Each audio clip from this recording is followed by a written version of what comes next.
Welcome to tonight's live stream. I'm going to get started in a minute. Just want to let everybody else on social media know that the stream is going on.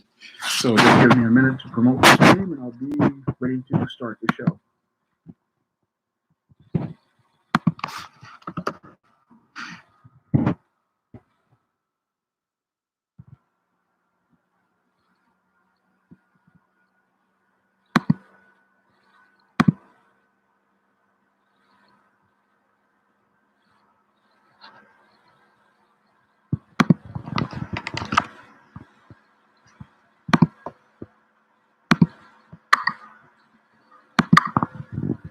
What's going on, Steve Wallamack? I just here.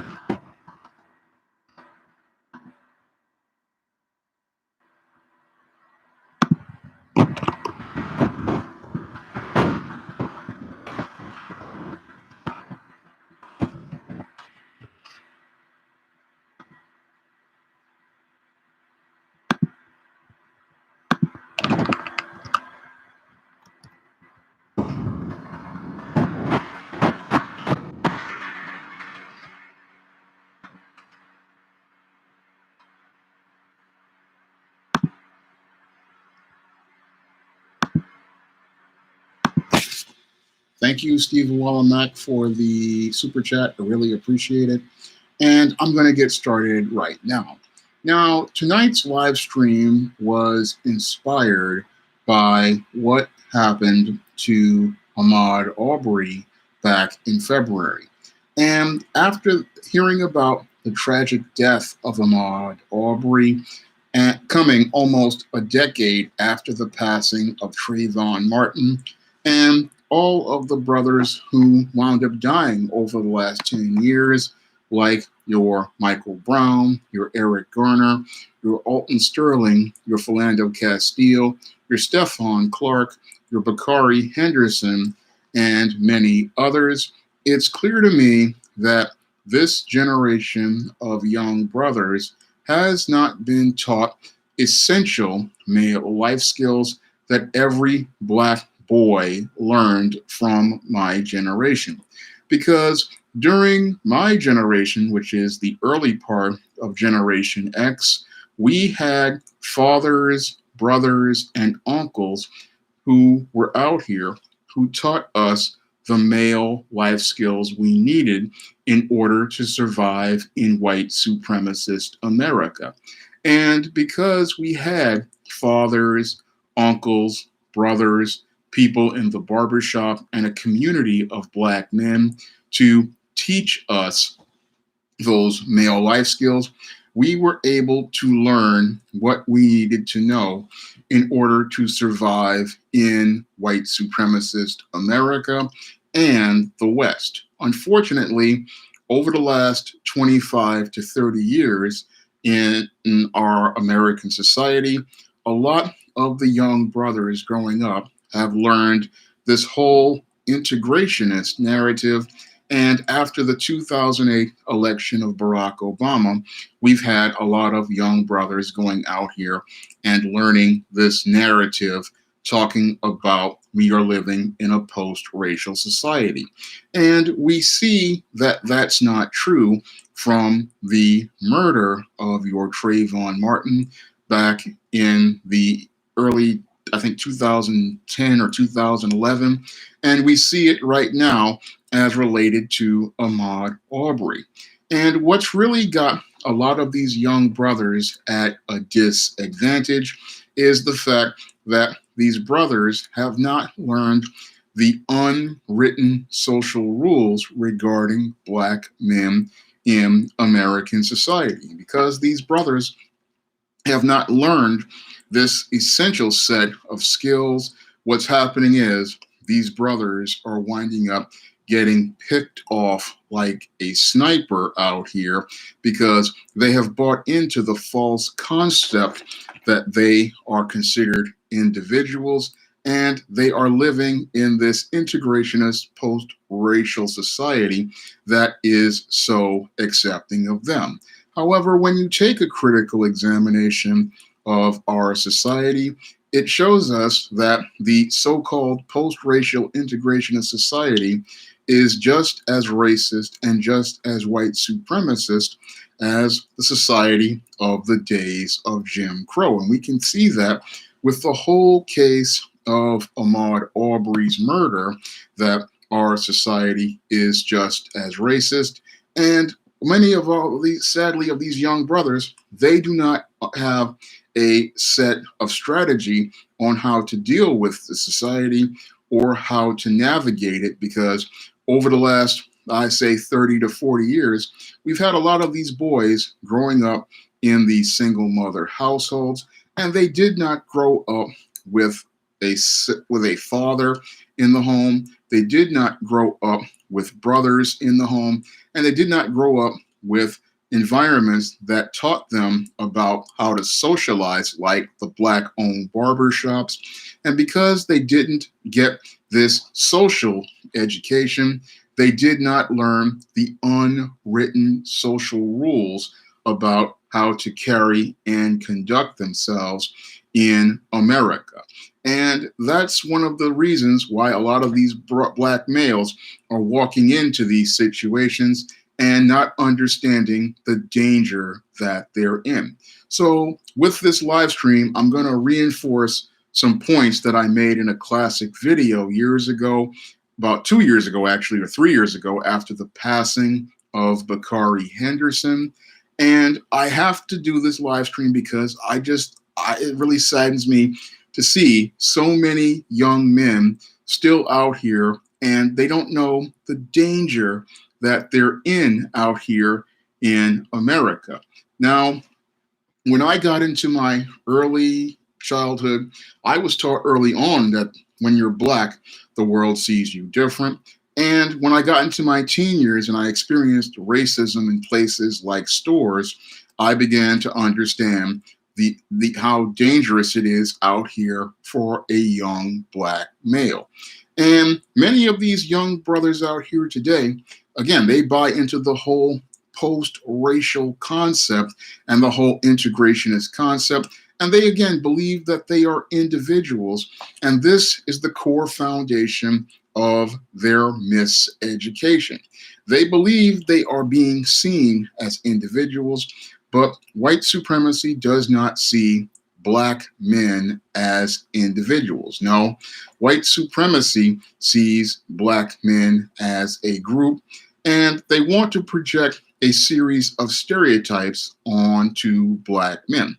So the core of your education as related to these unwritten social rules is you have to understand one tenet, and that is when you are out here as a Black man, the world sees you differently than it sees a white man, the way it sees a white woman, the way it sees a non-Black man or a non-Black woman, such as a Hispanic or an Arab, and it even sees you differently than it sees Black women. So you have to understand that when people are out and about, they don't see you the same way that they would see a white man, the way they would see a white woman, the way they would see a non-Black man or a non-Black woman. No, and they don't even see you the same way they see a Black woman. When people out here see a young Black male out here, they don't see a friend like they see in the case of a white man, a white woman, a non-Black man, a non-Black woman, or even a Black woman. No, when they see a Black man, they see an enemy. So most Black men have to get it in their heads that when they get out here, they are seen as an enemy.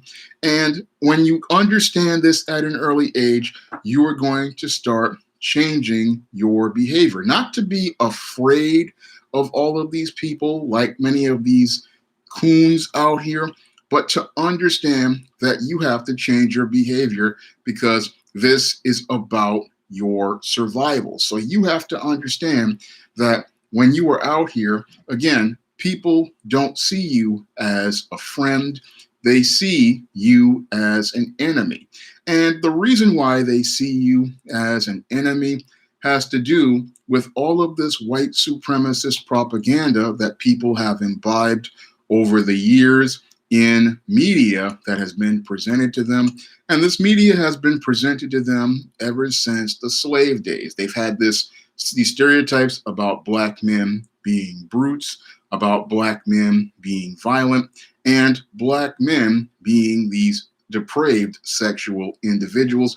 This was a narrative created by white supremacists to demonize the black man. And this demonization is the core foundation to why black men are seen as an enemy in the United States and the West. So when you have a black man out here, he has to understand that people have been imbibing this media and this culture has been taught all across the globe regarding the black male. And this is something that is just a part of the culture all across the globe because white supremacy is a global construct. And you have to understand that this construct is something that people have imbibed not only consciously, but subconsciously. And this is affecting their actions. But you can't react to their actions because when you react to their actions, oftentimes when you're emotional, oftentimes you will wind up proving many of the points that these white supremacists have created regarding the image of black men. Now, once you understand that this is the perception regarding the black male image, then you have to start understanding that there's again, these unwritten social rules and a code as related to how you need to conduct yourself. Now, these unwritten social rules, again, these were taught from father to son, grandfather to son, grandson, and they were taught to other men in places like the black barber shops and other places black men would commune. Unfortunately, ever since the 90s, we have started to see a decline in black barbershops, and we have started to see a lot of declines as related to black men communing with each other. And that's why the code was not passed from one generation to the next. And again, the first thing a person who understands the code understands is that white supremacy sees you as an enemy, and they see you as an enemy because of the false narratives presented regarding the black man. And that narrative has been presented regarding the black man because white supremacists want to keep the black man at the bottom in order to have their smooth world. Because in order for their world to be smooth out here, they need the black man to be at the bottom so that they can feel secure at the top. So these white supremacists, they are extremely insecure. And when they see black men any place, they get scared because they're afraid of somebody shattering the fantasy they have created that makes up their world. And especially when they see an intelligent, articulate, well-spoken black man, this terrifies them because this shatters their smooth world and takes them into the world of reality. And the reality most young black boys have to learn at an early age because of white supremacy, seeing them as an enemy, is that they have a target on their back at an early age. And again, your young brothers out here, especially your young black boys, need to understand that, again, you are seen as an enemy by these whites and non-blacks, and you are seen as a threat to all of these people. So you have to understand at an early age, there is a target on your back, and that target is there because these people, whites, non-blacks, and even some Black people in the community who want to gain brownie points with white supremacists like your Coons, your Mammies, and other sellouts. They have a target on the Black male's back, and that target is there because these people feel that Black men are a threat to their economic base, and these Black men represent a clear and present danger to their world. Thank you for the super chat, Yak Diesel. Debated a friend that these hyper integrationist, individualistic Blacks are simply using a smokescreen to run away from their Blackness. I believe that, yes, they are using this individualism as a smokescreen because they are afraid of their Blackness. And they believe that if they go out here and play this individual card, they can gain acceptance from whites and non-Blacks. But this usually winds up with them winding up with an N-word moment, because you cannot run away from your Blackness, because when it comes down to white supremacy, they don't see a Black as an ally, and they don't see a Black man as an ally.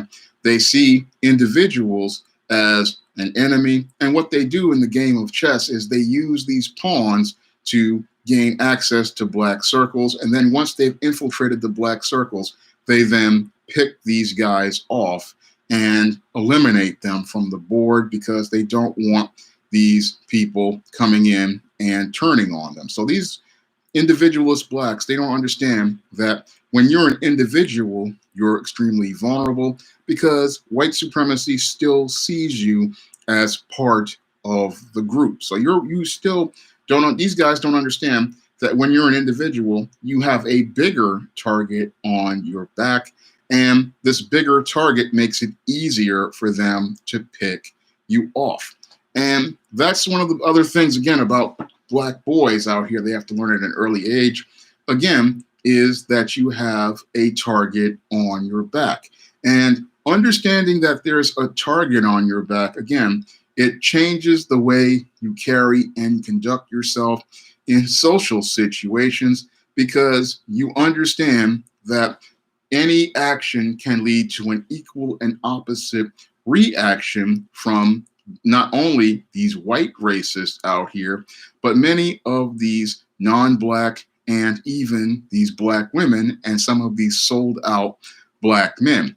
And their reactions to you can put you in danger and put you at risk of losing your life, or possibly losing the intangible of your freedom. So you have to understand that you have to watch your actions in certain social situations, because the reactions can put your life in jeopardy.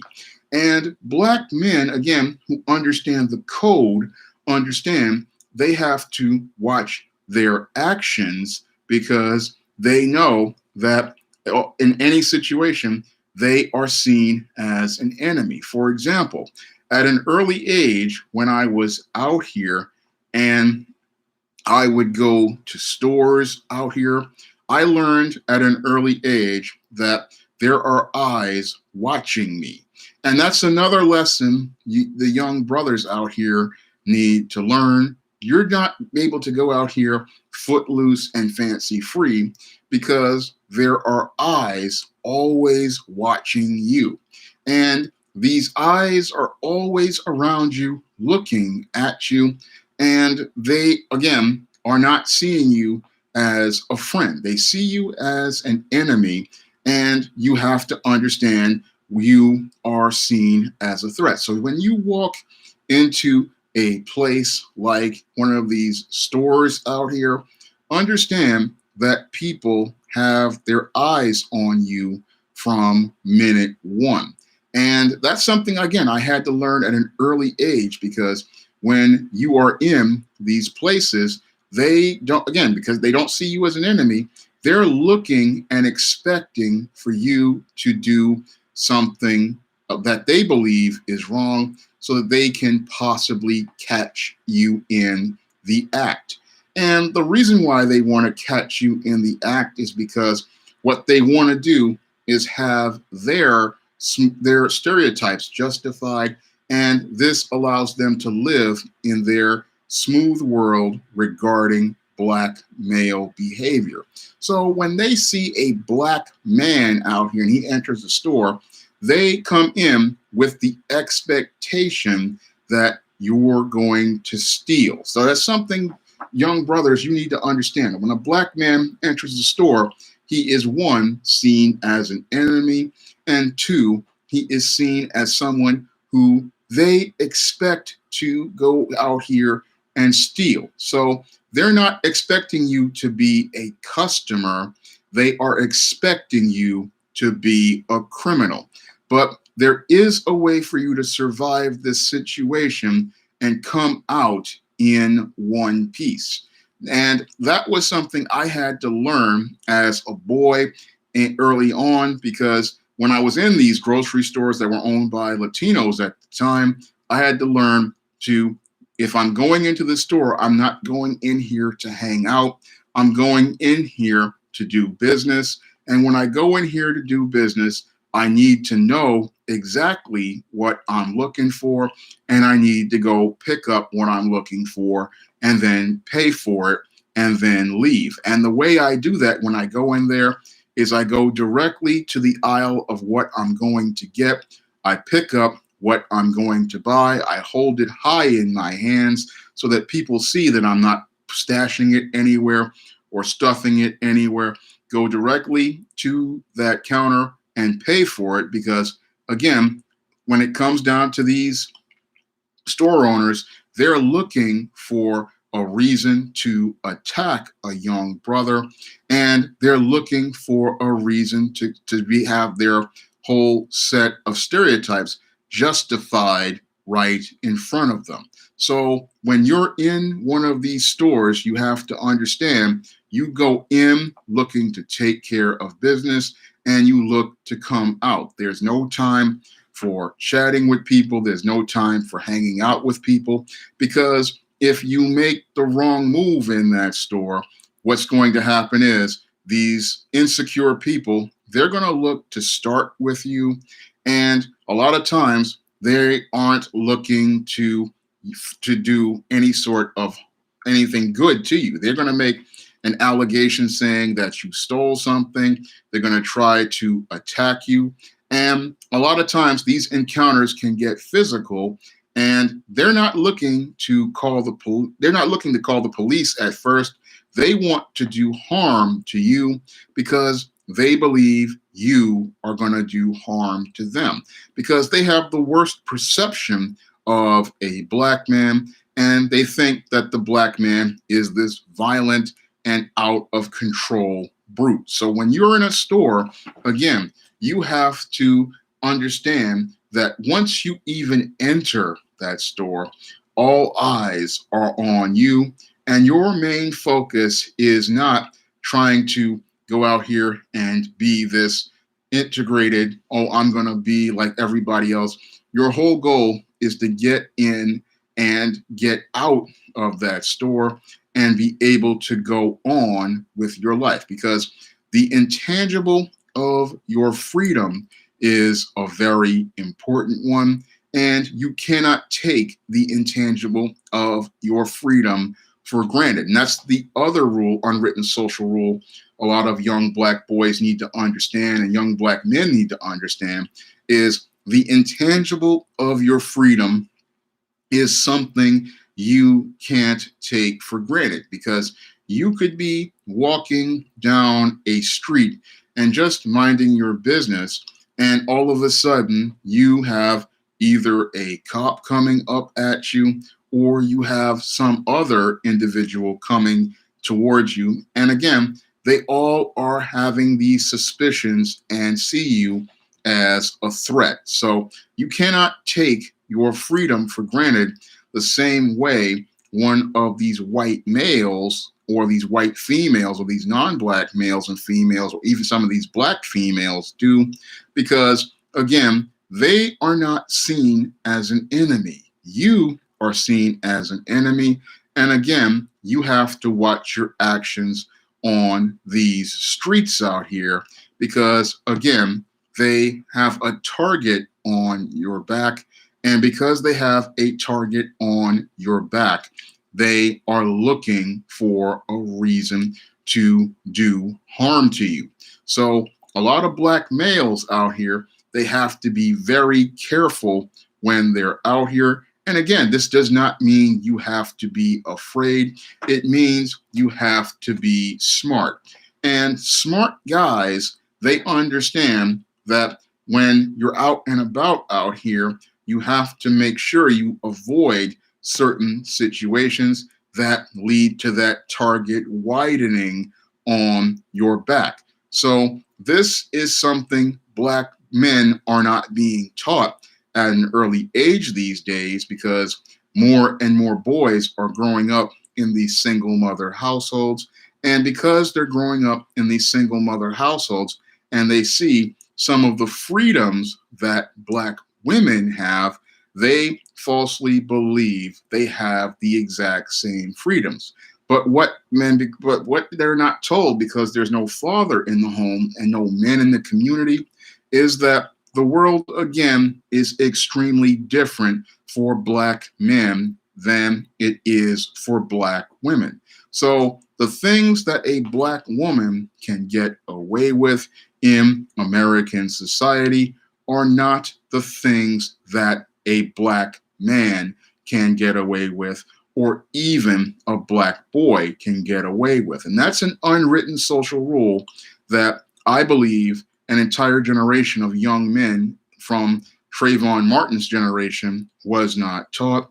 And they were not taught, again, these things because we had a generation of males who just did not understand how important these codes were. What they wanted to do was think that this code was archaic, but this code is the thing that can possibly save a black boy or a black man's life. So when you're out here, you have to understand, again, you are behind enemy lines. There's a target on your back, and you have to know how to carry and conduct yourself in these situations. So you have to understand that you have to carry and conduct yourself in a way that allows you to maintain your intangible of freedom, because your intangible of freedom is something that these people want to take away. And because the whole idea of a black man being free makes all of these people uncomfortable, because they see the worst as related to the black man's behavior. And because they see the black man as a threat, they want to take away your freedom, either by imprisoning you or by taking your life. And the next thing you have to understand as related to this unwritten social code is you have to really watch who you get involved with out here. Because, again, as a black man and a black boy, you have a target on your back, and associating with the wrong people can put you at risk of either being targeted by these racist law enforcement people or being targeted by some of these people out here in the community who are just looking to destroy the community, like these gangs and these thugs. So a black boy and a black man has to be careful about who he deals with, because who he deals with can possibly cost him his life or cost him his freedom. Because some of these guys out here, they're not looking for the out for the best interest of another brother, and they will flip another brother just to get out of a hole. So oftentimes, if you have a lot of guys who know some guys like dope boys and know some guys like thugs, what will happen is those guys will look to flip you because they want to get out of a bad situation. And because they want to get out of a bad situation, they will flip a guy who has done nothing wrong, and they'll do this because they want to get out of a jam themselves. And also, I remember back in the day, you wanted to be careful about who you got involved with, because we had the war on drugs going on. And if you hung out with the wrong guys, what would happen is the police would come after you because you hung out with the wrong person and they were involved with drugs and gangs. And they wanted to just meet their arrest quotas. So what they would do is take you in to go with them. And if you were riding in a car with them during the time that we had the crime bill and the war on drugs going on, you could easily wind up losing your freedom for 10 to 15 years, all because you were in the car with this guy. He's going to go and get a deal. Meanwhile, you're going to be in prison for 10 to 15 years on a mandatory minimum. And that is all for being in the wrong car at the wrong time, or going out here and you're just catching a ride to get someplace, and you're winding up getting jammed up because, again, the people who you're involved with, they are not loyal to anyone. They are not concerned with anyone. And they don't care if they destroy your life. All they want to do is meet their quota. So you don't really want to get involved with the wrong guys, because the wrong guys can cost you not only your life, and it's like Mr. J says, what can happen is your family has to spend their whole life savings trying to fight a case, all because you got in the wrong car or you started hanging out with the wrong dude. So you have to learn at an early age how to vet people. And in some cases, you have to learn how to keep your distance. And that's something I had to learn early on as a teenage boy. Was I had to be careful about who I got involved with, because I was in two schools with a lot of these dope boys. And I had to learn to keep my distance because, again, once you get involved with the wrong people, the target widens on your back. So when you are a black man out here, again, you have to understand you are an enemy. You are behind enemy lines. And again, people are watching your actions, and they're watching your actions because they are looking for you to be the threat that they have imagined in their minds. It's not that you are a threat in reality. It is their perception and idea of what you are. And the whole thing is that you could be the most harmless person out here, but this person will project these ideas onto you. And this is because of the way they've been conditioned. Now, I remember when I was working at City College in their science library, I was dressed just like I am right now, and I was still seen as an enemy. I was a educated, college-educated, professional black man, but I was still seen as an enemy by the white Jewish man who ran the library, and even the black woman who was working at the library. They did not see me as somebody who they could see as part of the team. And that's another thing that black men need to understand, is they're never going to see you as part of their team. They don't see you as a part of their team because they see you as a threat, and you represent competition to all of these people. And the competition you represent to them means that they have to actually go out here and work harder than what they're used to. Because when in the smooth world of white supremacy, all of these people are used to getting their economic needs met. They're used to a comfortable lifestyle if they fit into certain niches. And when they see a black man entering the arena, means they have to step up their game in order to compete. So what they want to do is eliminate that black man from their business circles and their social circles, so they won't have to step up their game. They're used to mediocrity and stuff being on a certain level because that allows them a level of comfort and allows them to live a comfortable lifestyle. And that's another unwritten social rule that black men have to understand about the world out here is, again, you are not really wanted in this society.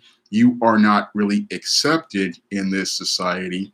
And you have to understand that people aren't looking to accept you into their world. And that's another unwritten social rule. Again, a lot of the black males out here who buy into the integrationist and post-racial narratives aren't getting. And this is, again, putting them at risk because a lot of them, like your Bakari Henderson, they're thinking they can go out into this world and that everybody's going to give them this fair shake. But when they go out into this world, what happens is they wind up with a rude awakening. And sadly, like Bakari Henderson, it winds up leading to them losing their life because your Bakari Henderson, he believed in the integrationist post-racial world.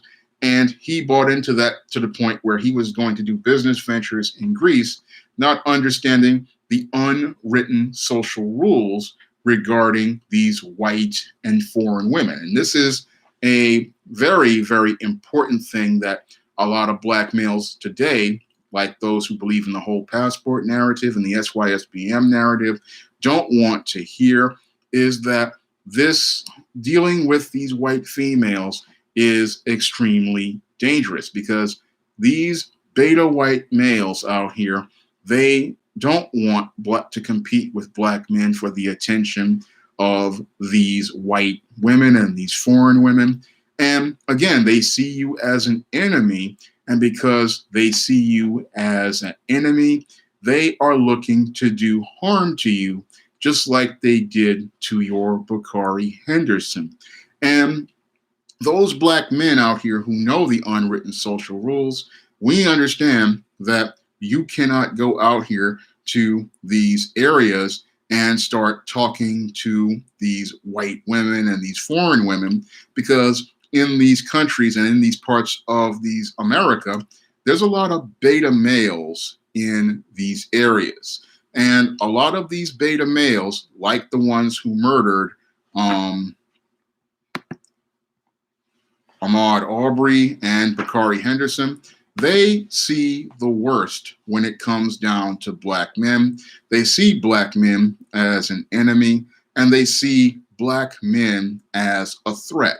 So those brothers who go into those areas, they need to understand that there's a target on their back, and they need to understand how to carry and conduct themselves when it comes down to having interactions with these white and foreign women. And that in that, again, you are behind enemy lines, and these betas, they are looking to do harm to you, and they're looking to do harm to you because they're expecting you to do something that they perceive as wrong. It's not that you did anything wrong, it is their perception of wrong. And because you want to survive and get out of there in one piece, you want to know how to carry and conduct yourself in that situation so that you don't wind up like Bakari Henderson getting attacked by a group of these betas and losing your life. So most black men who know the code know that they keep their distance from these white females and these foreign females, and they keep their eyes open when they're in these environments. Glad to see you here, Nightingale Wednesday Nightmare. Really glad to see you here talking about unwritten social rules for black men. And again, you really want to keep your distance from these white women. You really want to not really engage them too closely. And you really want to watch your body language because these betas are watching your body language. And if they see you standing too close or making moves, again, that's what's leading to them wanting to go to attack. And again, their motivation for attacking a black man is the fact that these guys are extremely territorial. And because they're territorial, they want to use you as somebody to make an example of and send a message to the world. So that's why you have to keep your guard up when you travel out here or you go to different places. You have to keep your distance, and you have to make sure that you watch how you move in these places. Again, this is not about being scared. This is about being smart and getting out of that area in one piece. But because a lot of our young brothers are not being taught, what's happening is They're thinking like your Ahmad Aubry, they can walk into these foreign countries or even parts of this country and not understanding the danger that they're in.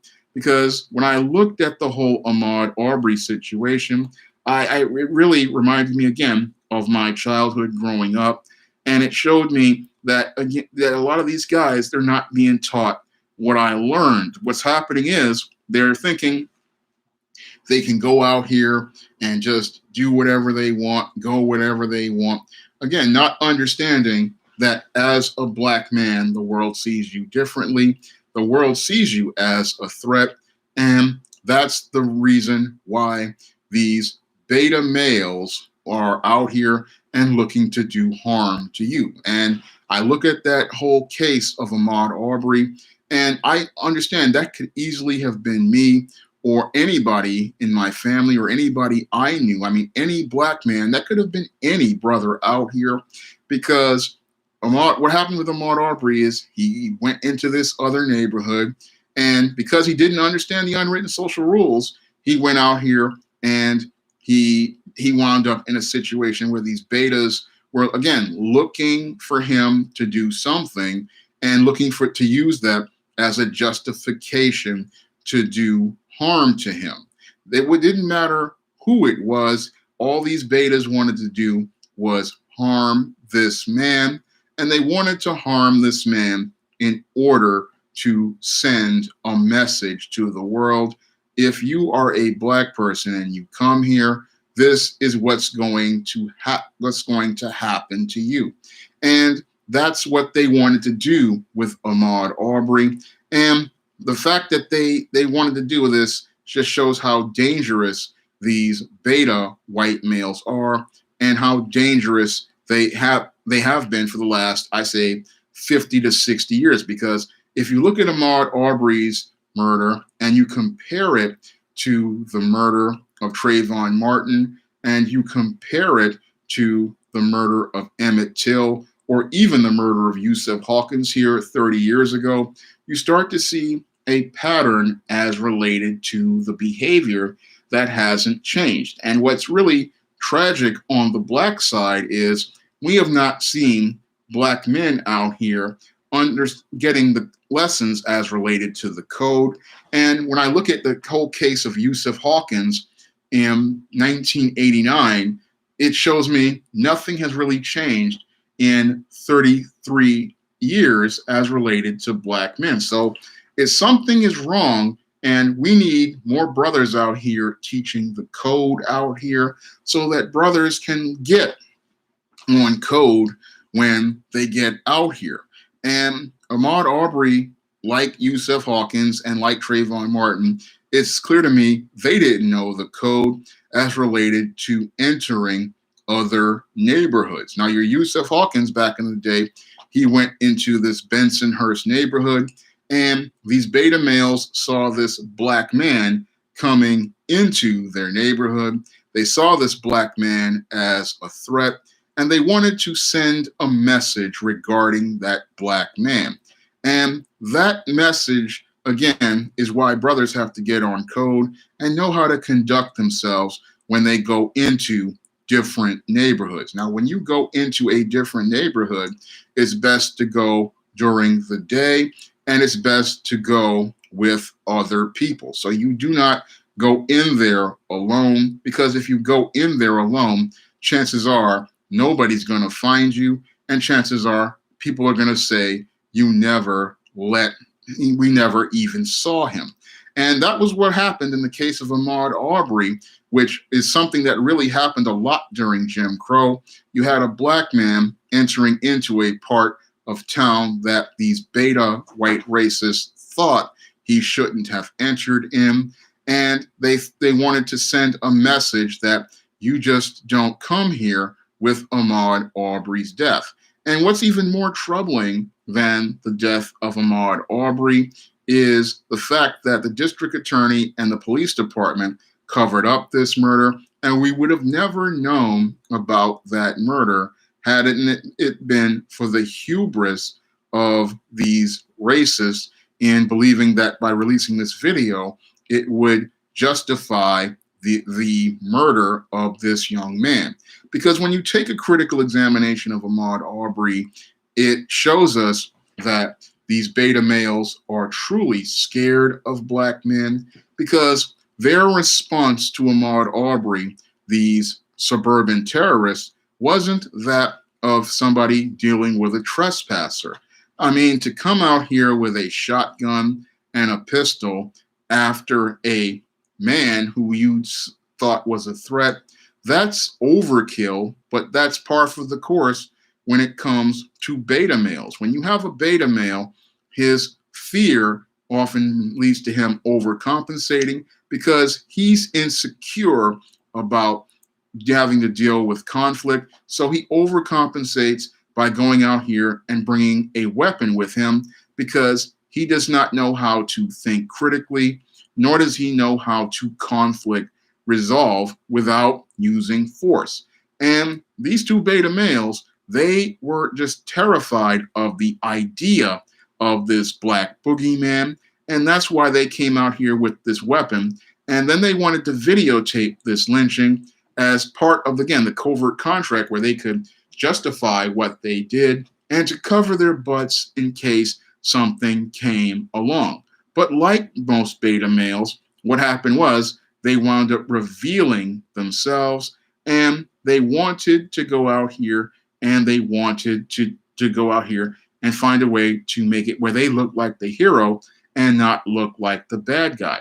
And what makes these two betas and the guy who videotaped it look like the bad guy that they are is the fact that with three of them, they could have easily resolved this conflict, not with weapons, but they could have just approached, either let law enforcement do its job, or they could have de-escalated the situation by just asking a handful of questions. But because your beta male is a weak male on the inside and is insecure on the inside about their own manhood and masculinity, they oftentimes escalate things because they are scared of black men and they want to do harm to the black man and they want to hurt the black man before they believe he can hurt them. So when I look at that whole Ahmad Aubry situation, I saw a situation any black man could have been in because a lot of brothers out here, they're not really being schooled on how to carry and conduct themselves as related to the entering these other neighborhoods, and they're not being schooled on how to carry and conduct themselves in situations where there's danger. I mean, Ahmad Aubry, it was a jogger, and if you're jogging out here, you're just thinking about going certain places and seeing different scenes. But that's something, again, a black man has to understand he just can't do. I mean, again, when it comes down to black men, you want to avoid neighborhoods you don't know. And what you want to do is if you want to go out here and jog, you have to take yourself to a gym or you have to take yourself to a common area where people of all races are going to. So when you're out here, you have to really watch where you're going because if you go into different neighborhoods, there's chances are that you're not going to come out of there in one piece. And there's a possibility you're going to come out of there in a body bag. Thank you, Wrestling Superstar 83, for the super chat. I really appreciate it. And I had to do this topic because I just get tired of seeing black men winding up dead and putting themselves in danger. And they have to learn how to prevent these situations because everybody sees black men as enemies. So we have to mitigate the threat to ourselves. Thank you, Trex Manifest, for the super chat. And thank you, The BS is Real, for the super chat. I really appreciate it. If you guys, and thank you, Matthew Valente, for the super chat. So if you guys want to donate to the super chat, you can do so. And if you want to donate to the Cash App, you can donate to the Cash App, and we'll leave a link to that in the chat. It's because we have to understand that what the code is out here. And again, if you want to exercise, you have to go to the gym or you walk around areas that are familiar to you. Because if you walk in a strange area around these beta males, you have to understand these beta males are they're not looking out for your best interest. So when you're out here and you're dealing with these beta males, they have a target on your back, and these beta males, they are not only like these white racists who murdered Ahmad Aubrey, they are also out here in these grocery stores, in these nail salons, in these Chinese restaurants. All of these places are out here. You have to understand these betas are in these places.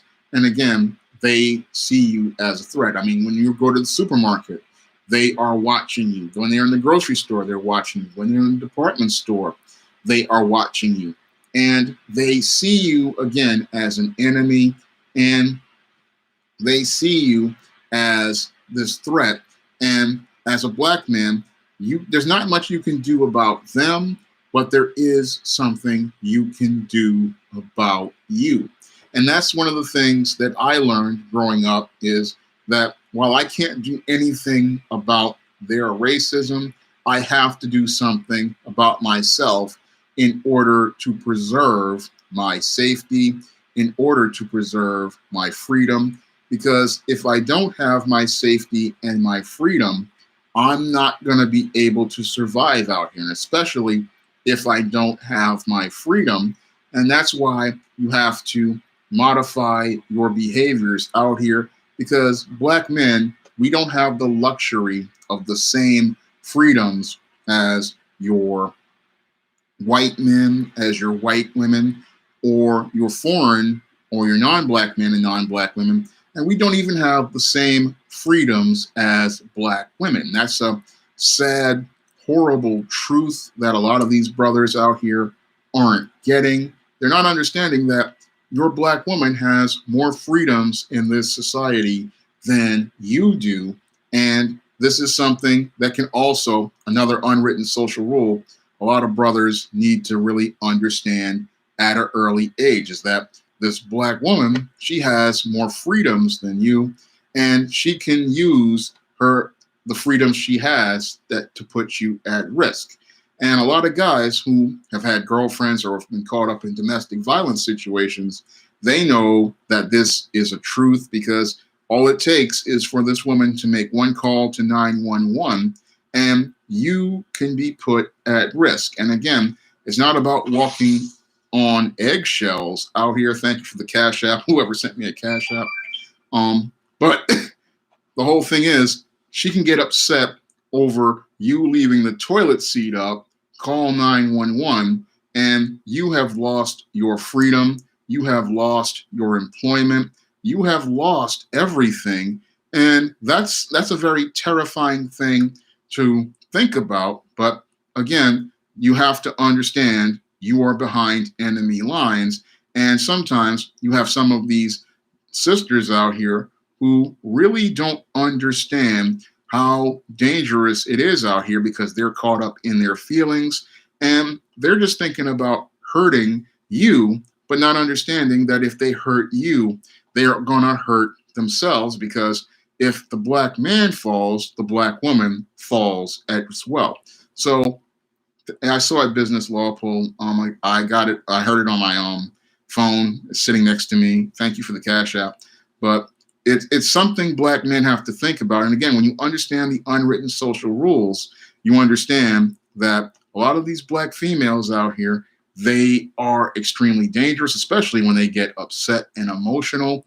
And that can widen the target on your back. That's why a lot of the older black men, a lot of people would think, oh, he was being a wimp, or he wasn't. It's like, no, he understood that if he gets into an argument with this woman and she just decides to call the police on him, he could get arrested. And once he gets arrested and gets a record, he's going to lose his job. He's going to lose his freedom, and he's going to lose his ability to make a living. So a lot of times, brothers, when they were on code, they would sit there and put up with a lot of stuff out here.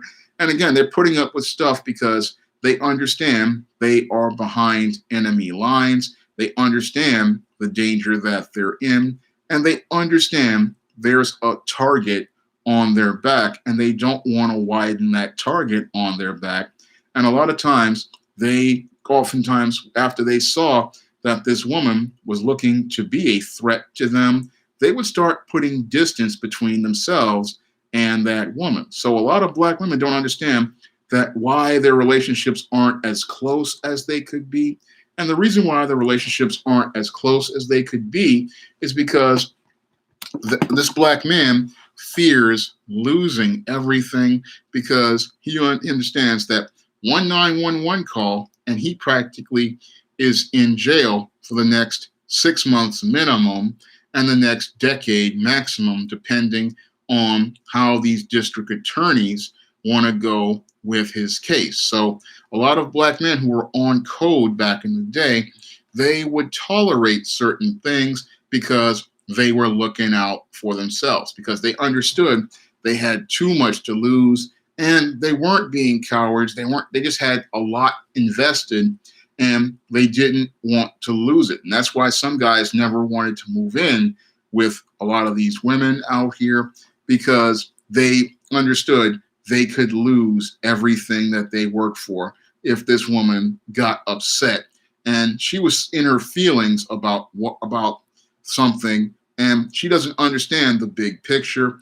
And in the big picture, your white supremacy wants to use her to destroy the Black man, and then eventually, after the Black man is gone, then use that to destroy the Black family. But men who were on code, they were looking to try to protect and preserve their families, looking to preserve and protect their household, a woman, and they were willing to pick that battle because they didn't want to lose the big picture. It looks like YouTube is at it again because they don't like really hearing the truths regarding what's going on out here as related to, the survival tips that Black men need. But I'm going to continue to push on because that's something Black men have to know to survive out here. That's why so many Black men walk away in a lot of cases, and that's something that Black men have to learn how to do, unless they wind up in a situation like what your Ahmad Aubry walked into. Now, Ahmad Aubry was in a situation where he had no choice but to fight, but a lot of brothers out here, we have to learn how to walk away, because if we don't walk away, we're going to wind up falling into a body bag. So Black men out here, they have to learn how to walk away from certain situations. And if they can walk out of a situation, they have to thank God they were able to walk out of it. And that may mean swallowing your pride. It may mean biting your tongue. But the whole point is to walk away, because this is about survival, and surviving is the most important thing for a lot of Black men out here. As much as we'd like to be this aggressive and assertive and push back like that, a lot of times Black men understood that if we push the wrong way with these betas, they are going to just destroy everything in their path, because these betas, they're not really thinking critically. They are emotional, they are insecure, and because they're emotional and insecure, this is what makes them a danger to deal with. Because these beta white men and these beta non-Black men, they oftentimes they fear the whole idea of having to deal with a Black man, and you just want to get out of there in one piece, because you're not what they think you are. What they want to do is project all these ideas onto you, but this is not who you are.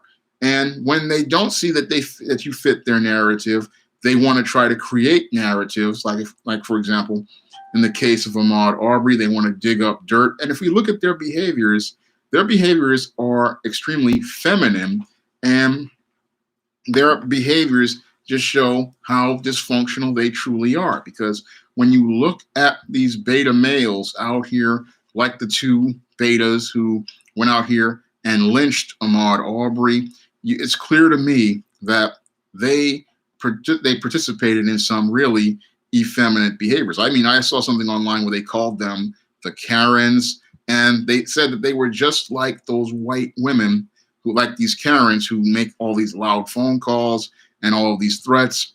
And that's what we have when it comes down to these betas. So these betas, they are looking for trouble because, again, they are troubled themselves regarding their manhood. They are troubled regarding their masculinity. They are insecure in their masculinity. And they want to use the death of a black man in order to prove their manhood. And black men, you have to understand, don't make yourself the target to become one of their trophies, because these guys, like those two men who murdered Ahmad Aubry, like George Zimmerman, and even some of these store owners out here, what they're looking for is to make you the trophy so that once they've sent their message to the world, they can allegedly reclaim their manhood and masculinity. And that, don't let them do that, and don't let them use you as their attempt to try to reclaim their manhood. Because these beta males, they are insecure in their manhood. These suburban terrorists are insecure in their manhood. And when you look at their homes, oftentimes the woman is running the home.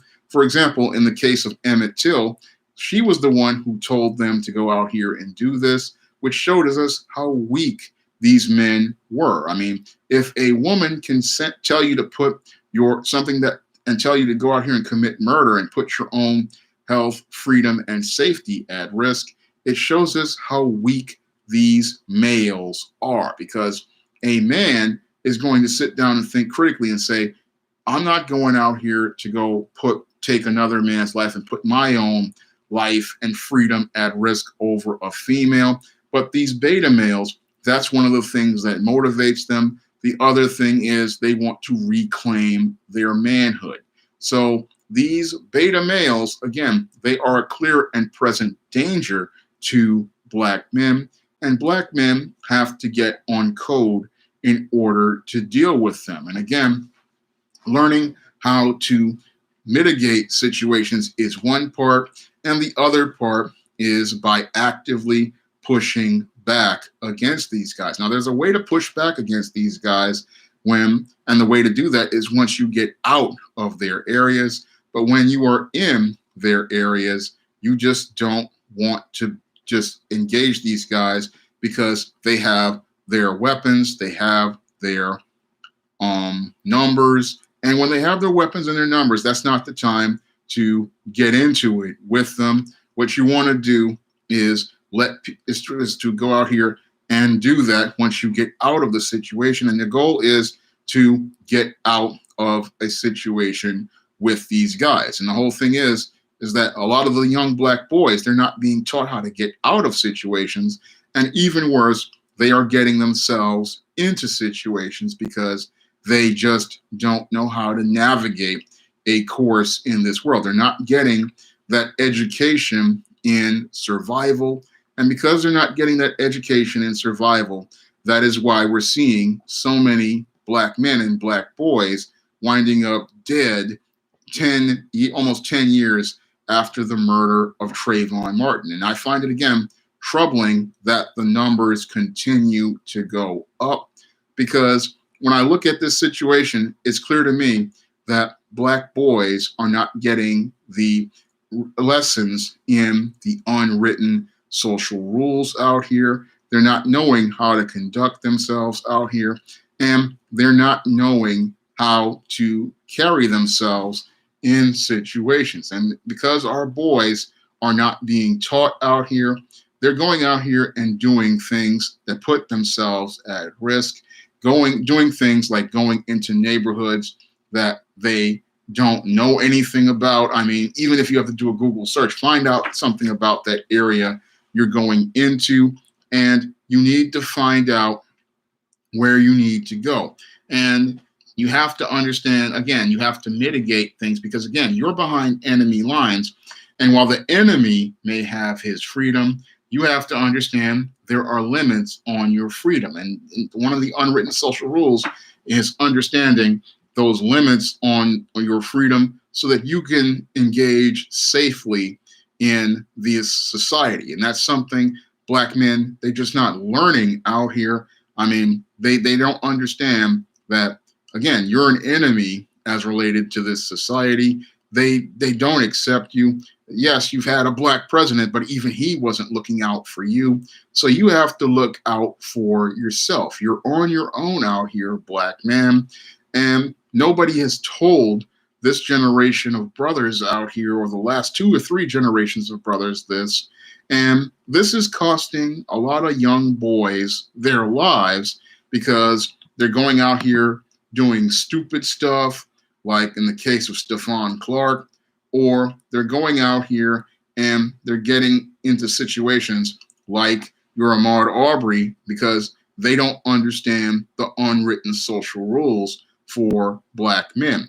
So your black boys out here, I believe they really need to get taught these rules. And that's why I'm taking a minute to teach them, because this is the difference between life and death. And this is something that could possibly save the life of a black boy or a black man out here, because you just can't put yourself in situations where you put your life at risk. And you can't go out here and do things like argue with police officers like Eric Garner did. And you cannot go out here and engage in stuff because there's a target on your back. And you have to understand, black man, the only person looking out for you is God and you. And you have to look out for yourself out here, because this world is not seeing you as a friend. It sees you as an enemy. And if you're seen as an enemy, you have to look out for your own safety and your own freedom. And you have to do that because no one is looking out for you. And sadly, we don't have any fathers out here to look out for their sons. We don't have any grandfathers out here to look out for their grandsons. And that's why, sadly, so many black men are losing their lives. Good evening, Wednesday night. Yo, Nightmare, glad to see you here. Are you getting ready to go, or when Wrestling Superstars here? Yeah. I'm leaving a link to my Patreon.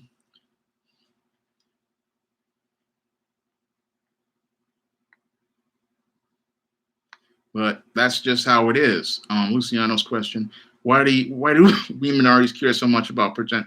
Well, a lot of minorities can care about presenting an image because they fear getting caught up in a stereotype, and they fear that stereotype is going to get them hurt. So that's why people want to present an image. But even those images don't really work too well because, like I said, I present myself as an articulate, well-spoken individual, and still there's a target on my back. Again, I made that example of when I was working at City College at that library, and I was still seen as a threat, even though I'm dressed as I am right now. And that's all due to the projection of ideas and presentation of ideas that white supremacy presented regarding the black male image.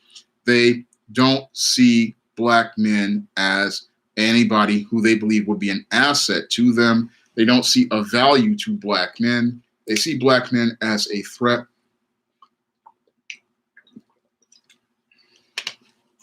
And it doesn't matter how many degrees you have.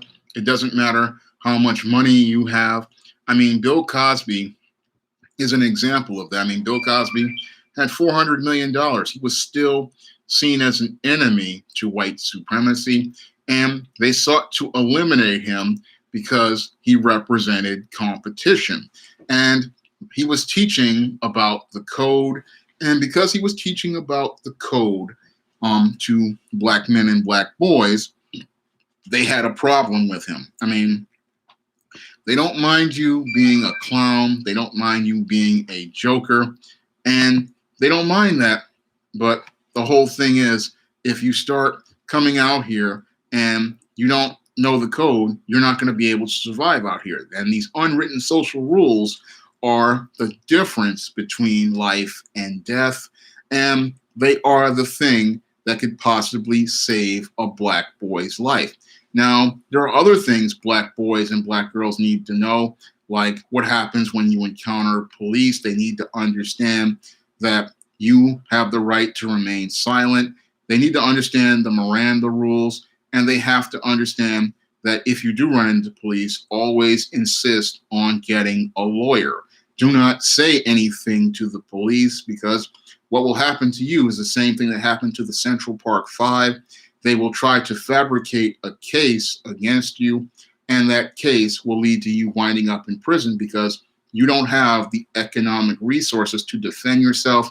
Meanwhile, this district attorney is only looking to make their name at your expense. So if somebody comes to you, always insist on getting a lawyer. And again, this is another unwritten social rule that needs to be taught to more young black boys out here, because when it comes down to law enforcement, they don't have your best interests at heart.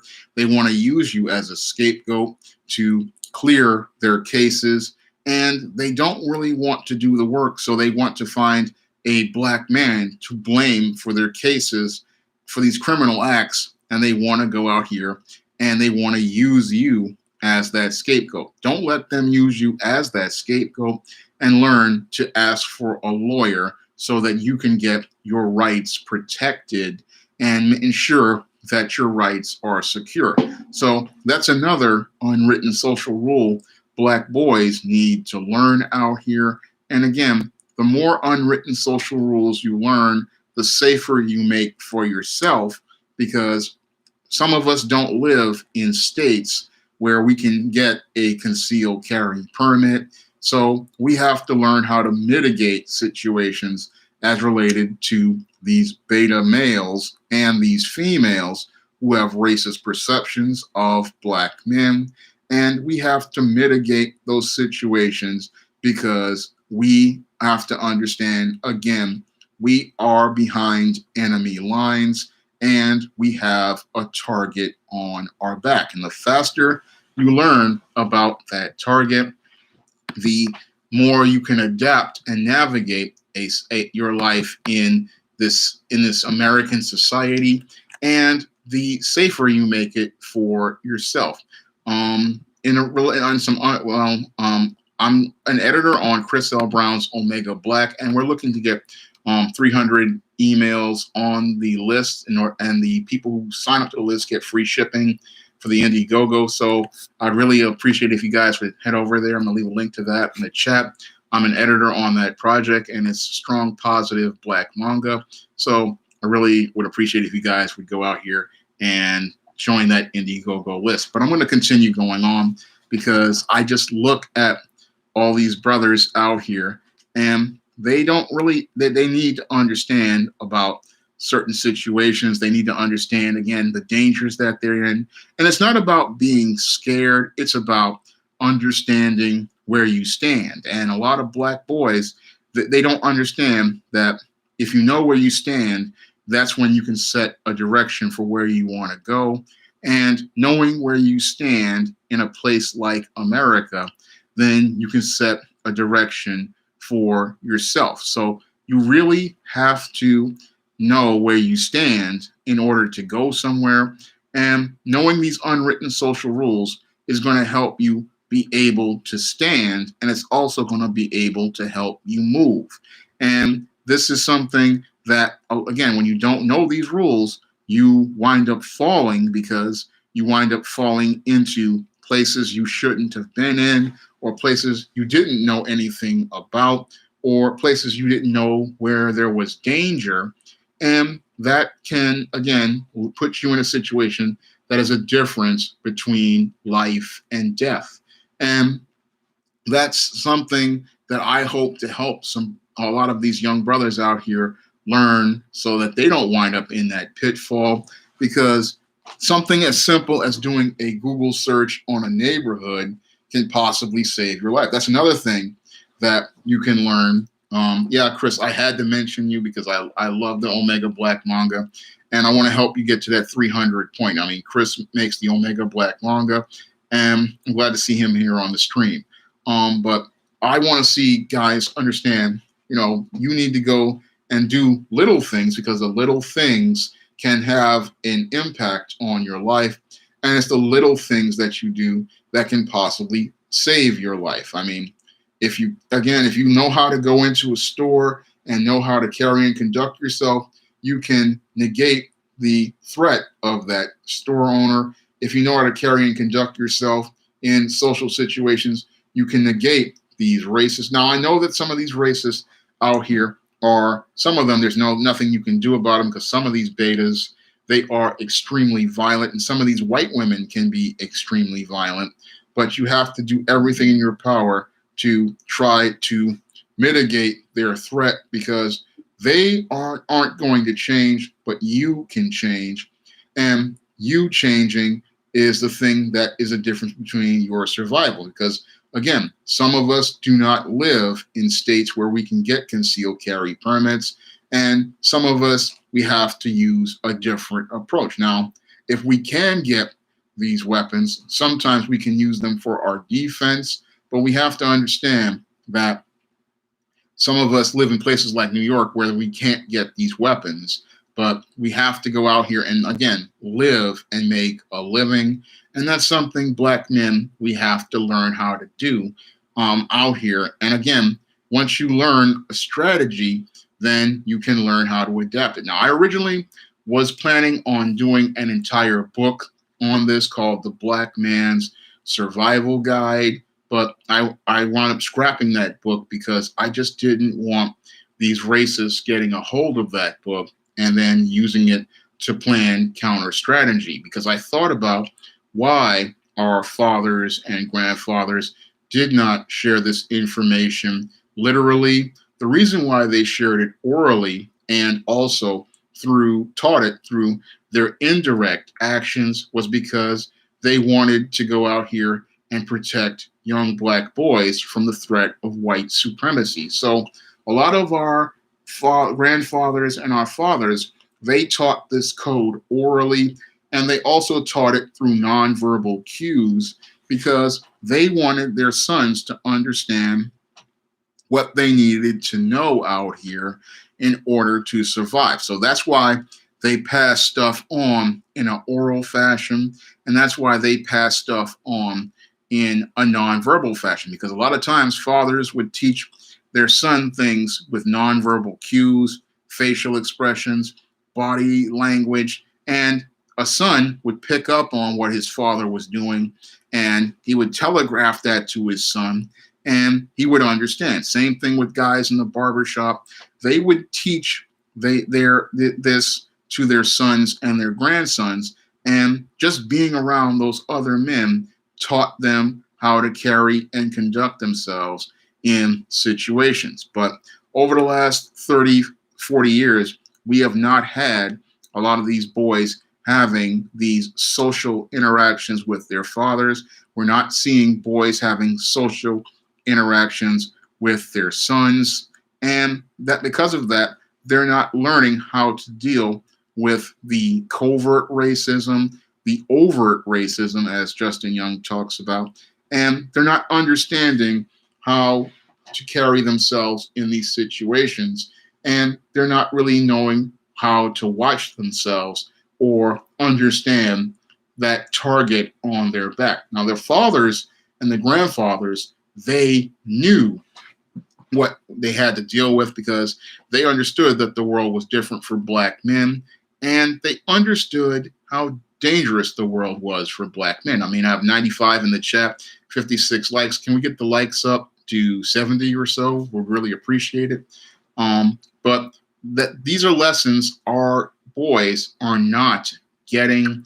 Our boys are not getting these life lessons, and they desperately need these life lessons, because these life lessons can be the difference between you going to your son's graduation or going to your son's funeral. So most Black boys, they need to understand this, because again, this is the difference between you being able, in some cases, not only going to a graduation and a funeral, but just coming home alive. So this is something that, again, I believe our boys desperately need out here, and they desperately need more men out here talking about these unwritten social rules, because these unwritten social rules are essential to a black boy's growth into manhood, because our young black boys, they aren't getting educated.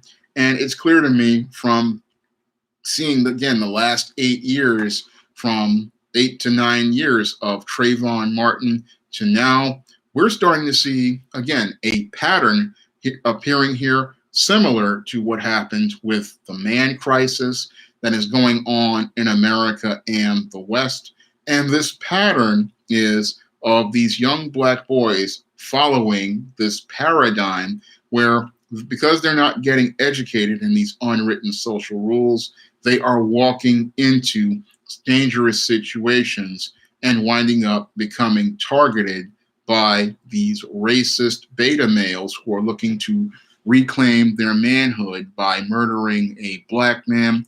And then, after they have reclaimed their manhood, they then get a pass from the criminal justice system. And sadly, a black man loses his life, but he doesn't get any justice. And that's just wrong. And one of the things we need to do, because we cannot really change our legal system, is we have to learn how to change how we deal with this society. And again, learning the unwritten social rules is paramount to learning how to change this society, because if in some cases you aren't in those areas, then you don't wind up putting yourself in a danger you don't know about. Because those who buy into the concepts of this whole idea of integration, this idea of the rainbow, this idea of the post-racial society, these are young black males and young black females who are going to be in the most extreme danger, because they don't know they're behind enemy lines, and that the people around you don't see you as an ally. The people around you see you as an enemy. They just don't see you as somebody they respect or regard, and they're looking to take your life or put you out of their society.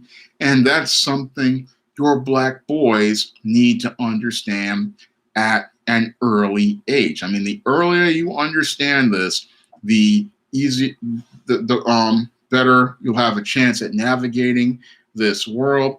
And the more you understand these unwritten social rules, the more you'll understand how to identify a danger zone and identify dangerous individuals.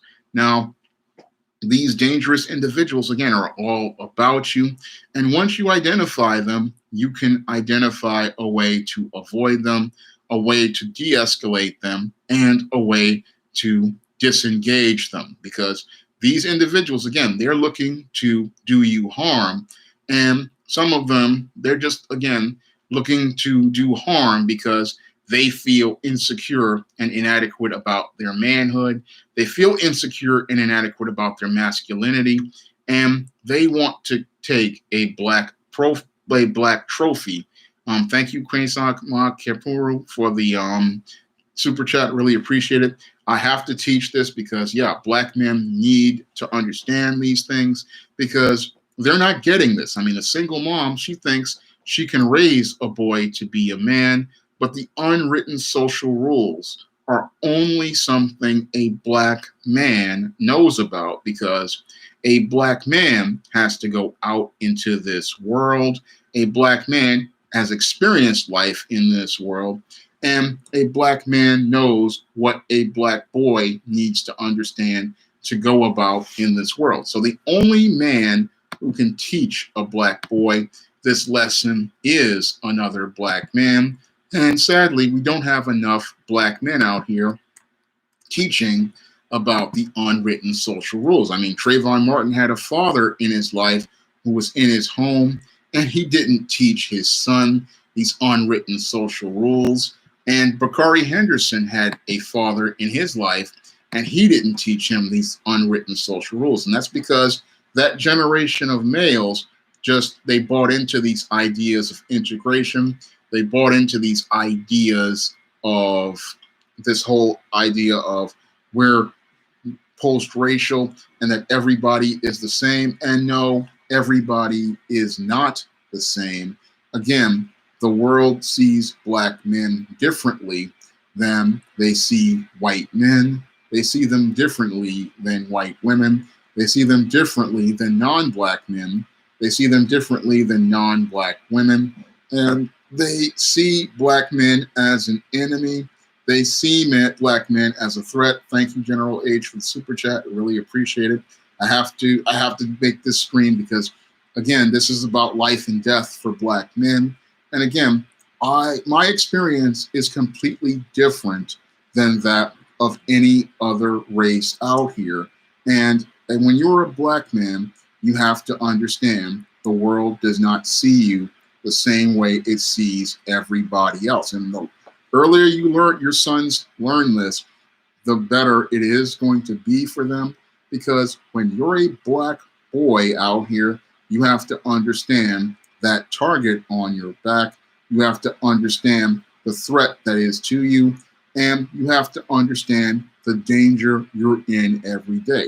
Because those black men out here who have grown up out here, we know that how precious our lives are. We know how precious life is because any day could be our last on this earth. I mean, all it takes is for one encounter, not just with one of these beta white racists out here to take our lives, but it could be one of these black males out here who has been miseducated, who could take our life.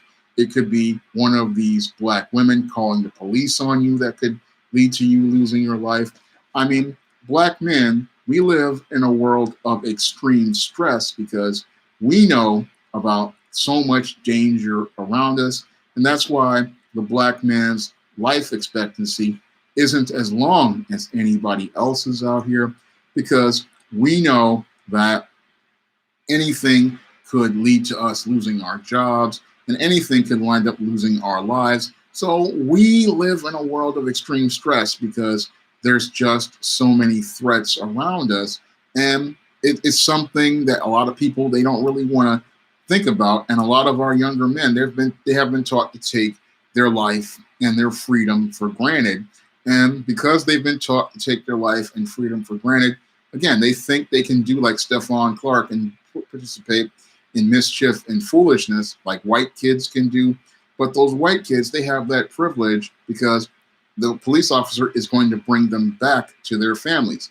When they go back to the black man's family, they're just going to say he was shot dead for resisting arrest, and they're going to make him out to be the bad guy because they see black men as enemies. And again, because there's no black man out here to teach young black boys about how dangerous this world is, we have so many young black males out here who just don't understand the dangers they're in and how they are putting themselves in high-risk situations.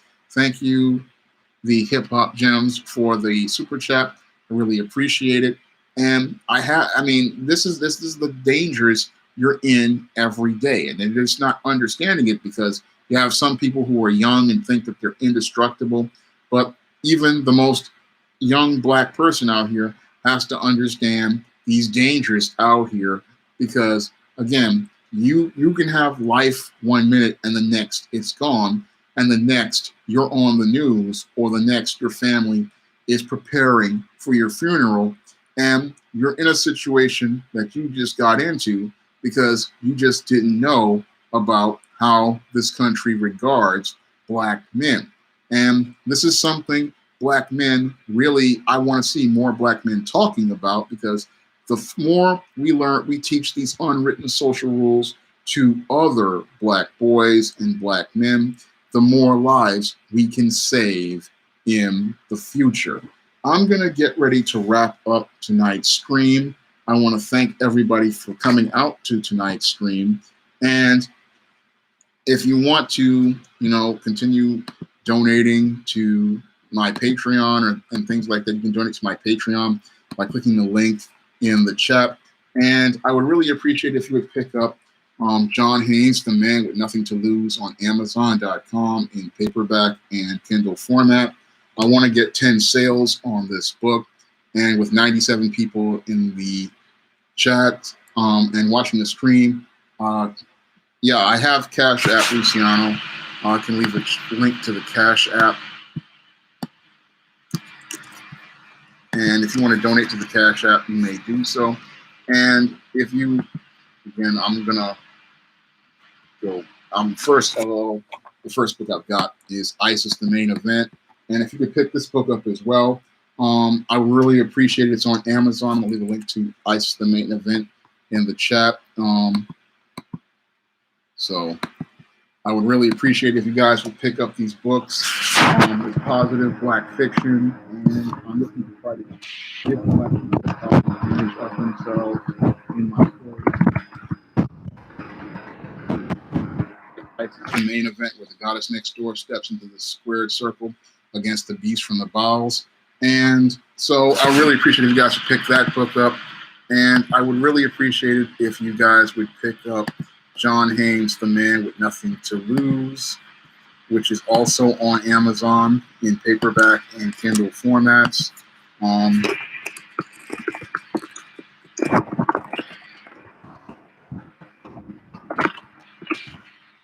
And this is an extremely positive story that presents a positive image of a Black man who is taking on this man with nothing to lose, this irresistible force. And I'm trying to get 10 sales on both of these books, which are part of the SJS Direct 2020 catalog. Thank you, David Little, for the super chat. I really appreciate it. And yeah, it's crazy how Black men can't even get one moment to breathe. I mean, we are under such tremendous pressure out here. People don't know how rough it is out here for Black men, and how every day is practically a challenge for a Black man out here. And if you can just get through a day, that's something major. I mean, because any little thing can wind up with you losing everything, even your freedom and your life. So I know what that is. And again, I wanted to teach this live stream because it's very important to me that the young brothers out here, they can learn something that will help them, because a lot of brothers out here, they don't know the dangers they're in. They don't know the target that's on their back. They don't know the threat to them. I mean, even Black women don't know what Black men go through out here and the struggles we go through out here. They don't understand how hard it is out here for a Black man. So this is something that, we really don't talk about much as related to Black men out here. We don't talk about how hard it is out here. And when we do, we get ridiculed for it. But we have to keep talking about it because people need to understand. Now, in Blue Ocean, I don't draw, they're not comics, they're superhero prose fiction. But I hire artists like Bill Walko to do covers like ISIS, the Main Event. And I hire Mike Williams to do John Haynes, The Man with Nothing to Lose. And again, both of these books are available on Amazon in paperback. I also have several men's issues books that can help a lot of the brothers out here, like The Man Crisis, which details a lot of the things that Black men are dealing with, and men in general. You can get that book on Amazon, and that book has transformed a lot of lives, and it's changed a lot of lives and given a lot of young men understanding about the world that they're in and why it's the state that they're in. It also teaches them the male life skills that they need. And I also have Stop Simping, which teaches a lot of boys an essential male life skill, which is how to interact with women and interact with girls. And Stop Simping is very good for teenage boys and young men who want to go out here and start pursuing relationships with women. So that book has transformed a lot of lives and changed a lot of lives. I also have one for the working brothers out here, Stop Simping in the Workplace, to teach them how to go out here and navigate the workplace.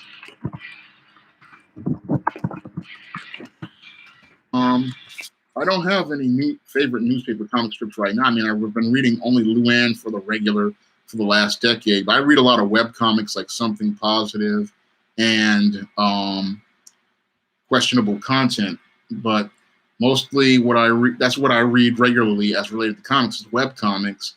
And I also read Mike Williams' Geek Sledge, which is a mystery strip that Mike Williams does that's extremely well done. I'm glad you love the show, Najee Calloway. This is one I'm very passionate about, and it is a very, it's something that I see black men not getting.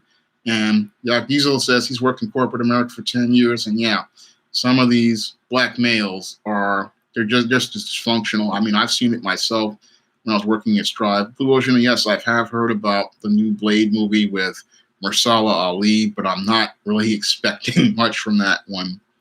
The Willie Lynch syndrome is a part of racism, Luciano. So Willie Lynch is a part of racism. It's a part of white supremacy, and it's all part of the same thing. So I'm going to get ready to wrap up tonight's stream. Again, I want to thank everybody for coming out to today's stream. And again, I really would appreciate if you guys would pick up ISIS, the Main Event, and John Haynes, The Man with Nothing to Lose. Again, I'm looking to get 10 sales on those books. And I really want to thank everybody for coming out to tonight's stream. And I hope you'll be there for next week's stream.